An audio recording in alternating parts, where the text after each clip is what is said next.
It's Tuesday, November 15th, 2016, and you're listening to episode 60 of Roll and Die.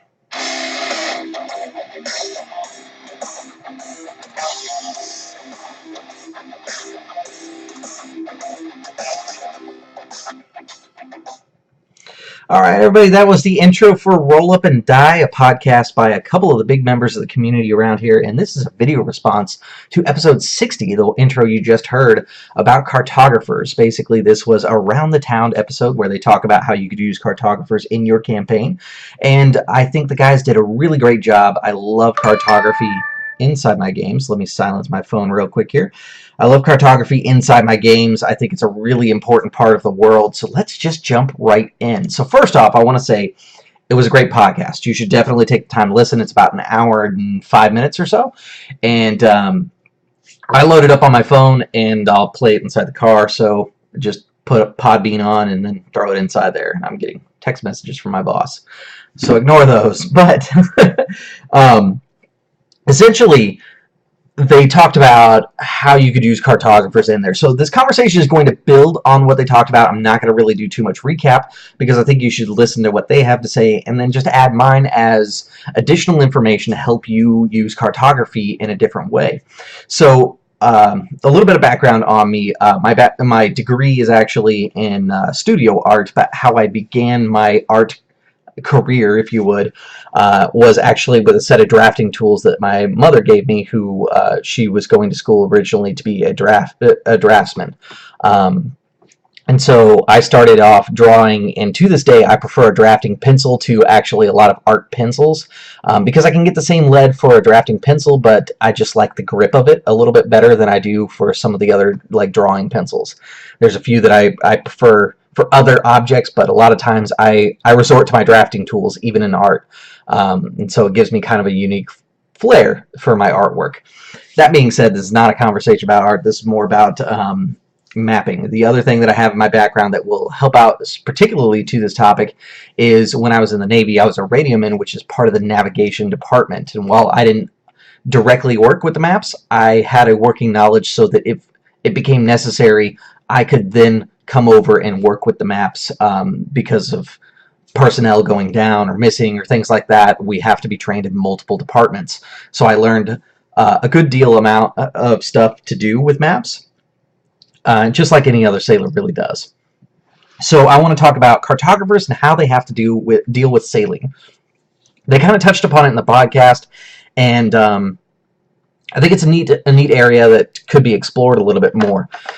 So right now, Absolute Tabletop is doing a playtest of some additional naval rules that are designed so that the ships act a little bit more cinematically than they do inside Dungeons & Dragons 5th Edition's core rules. And they're doing playtests on it right now, so this may be helpful to that group. I'm going to post it inside there. But cartography is this huge aspect of world building that is both in the fiction and out of the fiction. For me, I look at it in the way that a sailor looks at it, because in the world of Stratmere, most of the exploration is done by sailors. So if you look at the map of Stratmere, there's these little lines that cross and shoot all over the place on the map, and then there are a few separate compass roses. There's the main one in the center that shows which direction is north, but then there are also a couple other little minor small roses along the way. And the reason for that is those lines are what are referred to as portalines.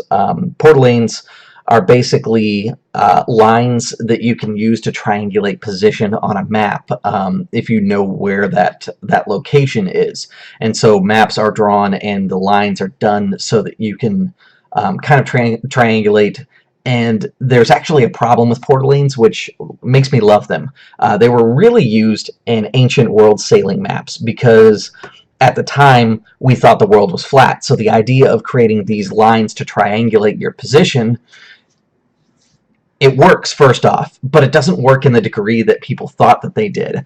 So for example, you could draw a portaline from London to Gibraltar to Washington, D.C., and that'll create a triangle. And then what you can do is use like Iceland, Haiti, and somewhere in Canada, and basically create a counter triangle. And where those lines meet, you can basically judge the distance, knowing how far out that you've gone, using the information of these crossing lines.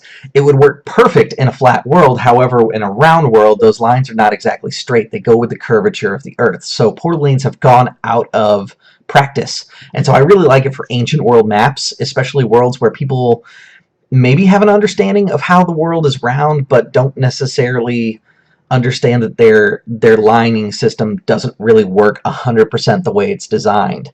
I also like it because it's kind of a ancient world tradition on maps. So if you look at a lot of naval maps from like the golden age of piracy in the 1600s, you'll find Port of Lanes on there. Now, Port of Lanes are still useful inside the real world, except for you can't use such broad strokes. You have to use things that are much closer, things that are within the horizon. There's this funny thing about being on a planet that has a curvature to it, is if you look from the lookout post or the crow's nest inside your ship, you'll see the horizon line. Well, the world actually is round, so there are things that can be below the horizon, which means if I'm looking out, here's the horizon, and if it's on top of this horizon and I can see like I can see on top of the horizon, I know that that's about the distance of the horizon. However, if it is kind of behind the horizon, I know it's a little further. If it seems to be below the horizon but on the side that's close to me, that's how I can judge the distance. And basically, for mapping at sea, that's kind of how it goes. You learn kind of how to judge the distance to the horizon, and then you subdivide in your head the distance of the horizon to the object to you, which you get a lot faster at, and you can figure out how far that distance is the more you do it. But it's definitely a skill that takes learning. You can also learn things about how high ground is off of the water, which is why you have the levels, have the measurement of sea level versus above sea level, below sea level. Places like the Netherlands that have basically these dikes, and the Netherlands themselves are actually below sea level, are kind of interesting to look at from a boat perspective, because you'll see these little humps where the dikes are, and then it just drops off. There's nothing really there because of the way it works until you get much closer, and then you can see that there are things below. New Orleans is like that as well, which is part of the reason why they fled so much. Those are kind of interesting things that you can observe while being inside a position to do like cartography. Your cartographer would more than likely also serve as your lookout, or at least take a shift being a lookout, especially when you're closer to land. And one of the ways that they used to map out land, which explains why maps kind of look the way they do during the early ages of sail, is because what they would do is kind of sail along the coastline, and the cartographer had to have an understanding of how to draw freehand, meaning he would look at the coastline and he would draw without looking at the paper. And he would have to understand the way that the ship was turning along with the way that the Earth was actually shaped. And because the perspective is a funny thing, especially being up there, what would end up happening is if you looked at drawings of like South America, while is a certain size, let's say it's about this wide, certain drawings, they would be very accurate as far as the coastline is concerned, but it would be too narrow or maybe too long, something like that. And that's just to do with the fact that the cartographer had a lot of perspective issues. Going back to the Port of Lanes, that's how you fix your perspective inside doing a drawing at sea as far as what you see. So the Port of Lanes, you pick targets that are much closer. So let's say you're in a bay. You would choose something like a lighthouse, a jetty, and a small outcropping of rocks. Between those three locations, you can basically rough estimate how far the distance to each location is by looking at it. And that will allow you to triangulate your position, which is one of the ways that you navigate, is by triangulating your position off of 3 points. Again, this only works along coastlines. Once you get into open sea, it's much more difficult. That's when you start getting into other types of navigation, which includes other types of mapping. They mentioned star maps. Star maps change where you are depending on where you are in the world. That is 100% true. Once you go past the equator, your star maps have to be different. Once you get to the northern hemisphere and the southern hemisphere, you have to make this transition. But The other thing that's really tricky about star maps is star maps are designed so that there's a central point, and then it works around inside a circular motion to show that the world is round.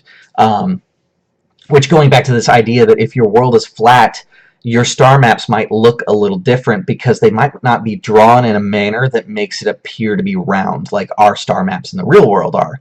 Instead, you may have the main center point be in the center, but it would be as if you're in a town, the northern star always appears right there.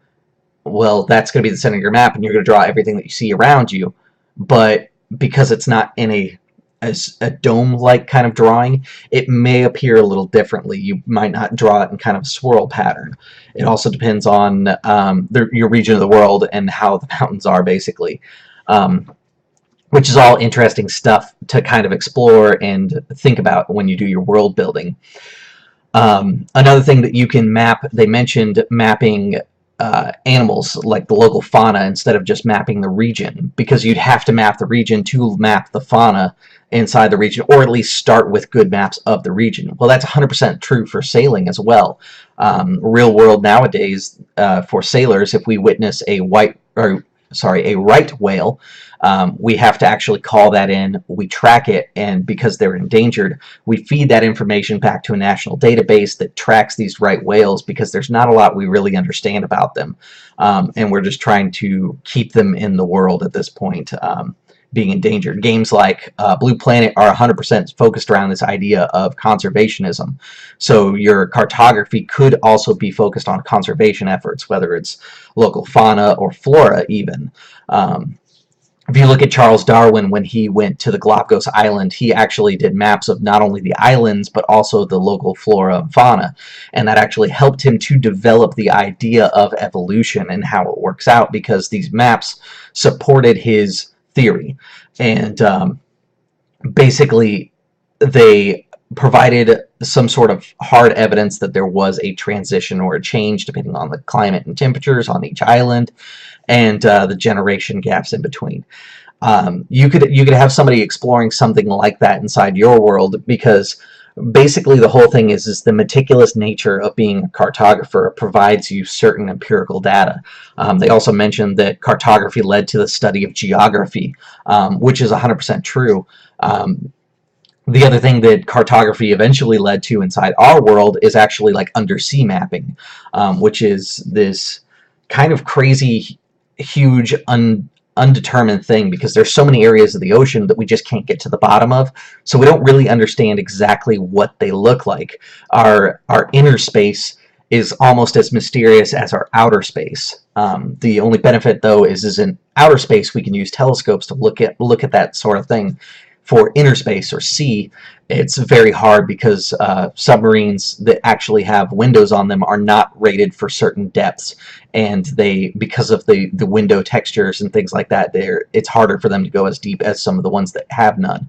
And the ones that have none, we can use sonar technology to be able to create these maps and things like that, but even they can only go a certain distance. And you have areas like the Marianas Trench, which nobody has been able to explore just because of how deep it goes, and then there's volcanic vents that you have to worry about. Stuff like that. If you have a world that has submarines in it, that might actually be something that you'd want to explore, because that is a huge, rich environment for adventure. And then you can do things like introduce the Tritons, the Sahuagin, and Krakens, and stuff like that. Just exploring the undersea bed as a cartographer brings you along as basically muscle to help him do his different things. Like maybe one of you was hired on as his cook, and you're just happen to be along for the ride, and that could definitely work out. Now, one of the other things that I wanted to mention about the mapping is at sea you have a couple different types of maps that are beneficial, and so you'd have a couple different types of cartographers that are out there, because generally one person would specialize in one particular thing, because map making is a life skill that you have to keep refining, and basically every time you come out with a new map, it's to improve upon a past map that you've done.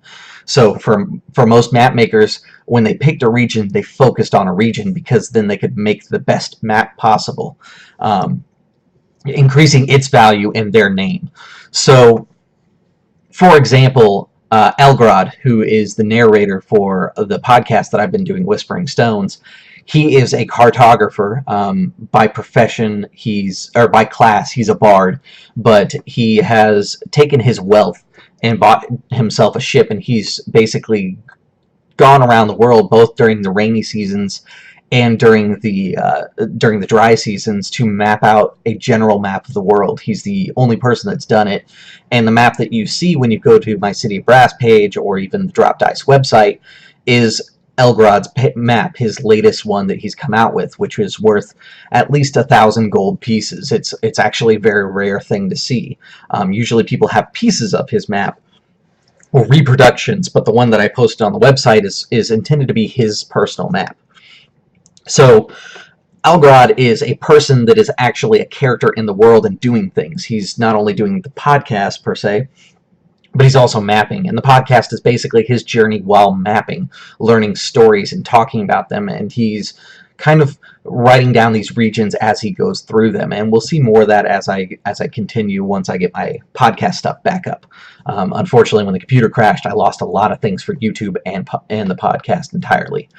So that's kind of where my main character comes in, and they talked about how you have different ways that you can do cartography, and the way that I've done cartography in Stratmere, for example, is I don't have a large central cartographers guild. There are multiple cartographers guilds that will trade information with each other and maps because it is considered good practice to do so. But it's always like a buy and exchange type program. Like if I give you maps of Aesir, you have to give me maps of Acretia so that I can basically build my own world map with all the work that you've done, and you build your own world map. It's also kind of a callback to the fact that a lot of these countries inside my world are imperialistic, so they'd rather have the maps that they built for their own propaganda reasons, which is another thing that you can look at with cartographers is what are their allegiances? Do they owe anything to the government that they are functioning underneath, or do they work against it? Or do they just not care and they're putting out the truth as they see it? Once the government gains control of these maps, how do they use it? Which Barker goes into detail because he thought about doing something similar to this, but on a much bigger scale for his home campaign world. And then the one thing that I did want to mention is Elgrod as a bard has a unique mapping style. I mentioned that you can use sonar, which is using sound to be able to create maps. As a bard, Elgrod has a untapped spell. Essentially, it's a spell that is special to Algrod, but if a player was interested in learning it, I would have no problem letting them do it. But it allows him to basically use echolocation up to 5 miles, and he can basically do a ritual for an hour where he sings in turns and he's writing things down, and he can map out a 5-mile radius around him.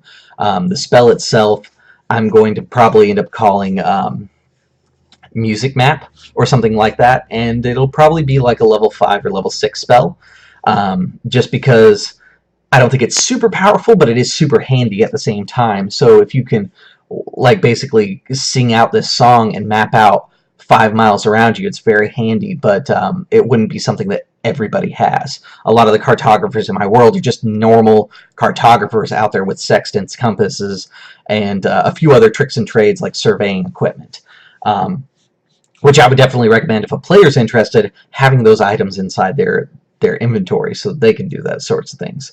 One of the instruments that's used for measuring devices and cartography in sailing is where the idea of knots came from, which is both a measurement of speed and of wind speed as well.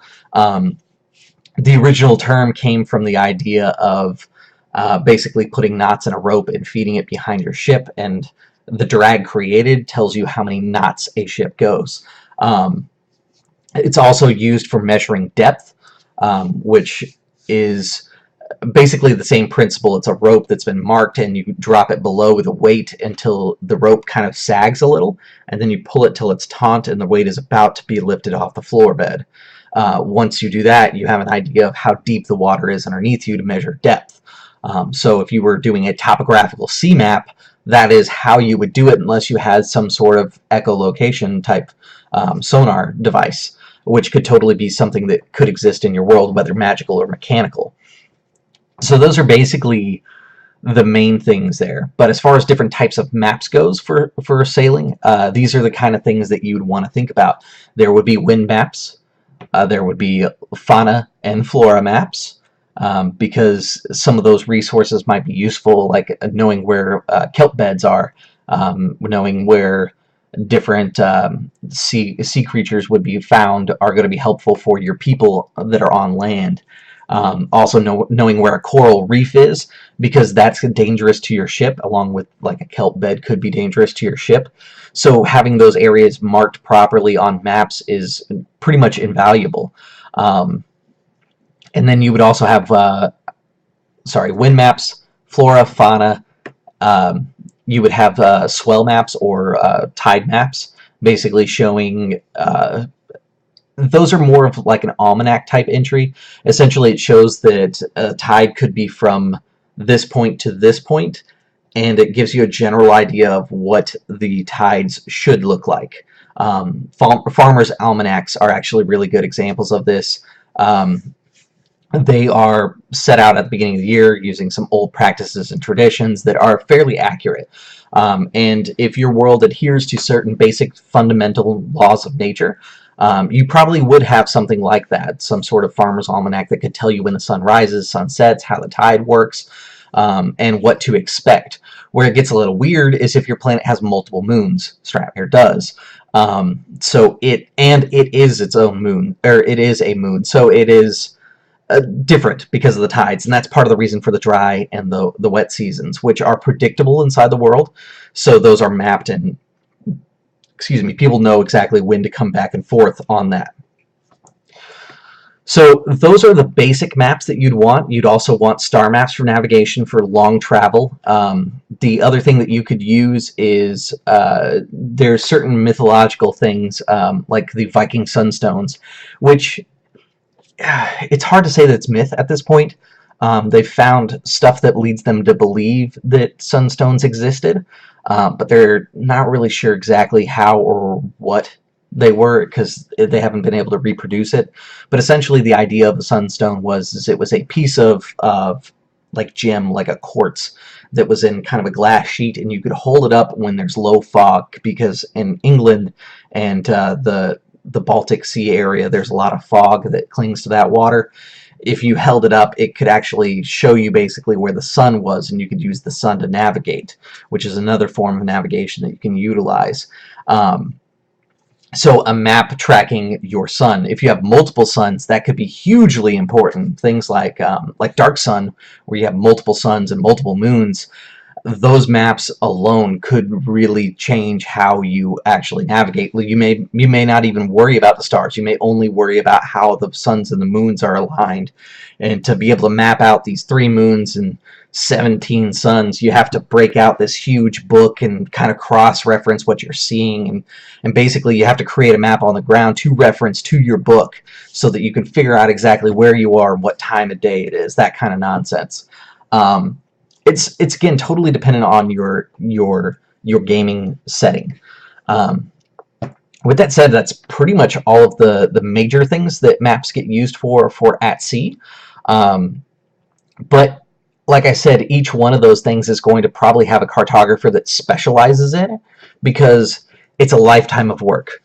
And it's not just something that you do one summer and then you stop doing. Rich people and aristocratic societies might sponsor a cartographer to go out for one summer and go with them, but the cartographer that's actually there making the map, that is their lifetime profession in most cases. Which would be really neat if you had, let's say, a cartographer who has been out to sea for many, many years, and one of the problems with going out to sea and being a lookout is the fact that the sun reflects off the ocean, and it's very similar to snowblind. You can go blind very quickly if you stare too long in the direction that the sun is on the water. So one of these planets that has multiple suns around it, their sailors are probably prone to going blind, along with their map makers who go out to sea. What if you got a half-done map from a cartographer, and he says to you, you know, the only thing that I wanted to do was to finish this map. I know that the great pirate Sonic Easta left her treasure there, and if you find the treasure, just finish the map for me, and you can have all of it. I don't care. I just want this map done.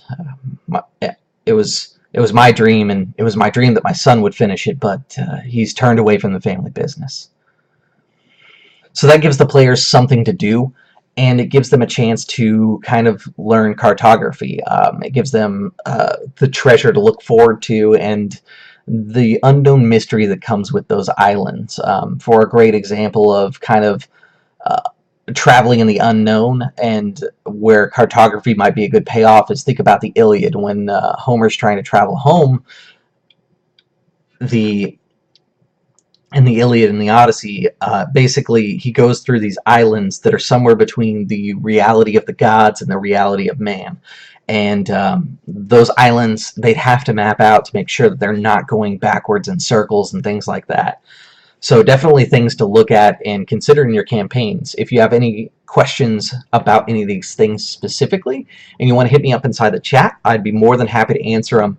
Again, check out Roll Up and Die's podcast. I get it through Podbean. I know that they're also available on like iTunes, so definitely check it out and give that a listen, then give this a listen, and see if this helps out any for you and your sea adventures. As always, guys, thanks for tuning in, and I will see you at the gaming table.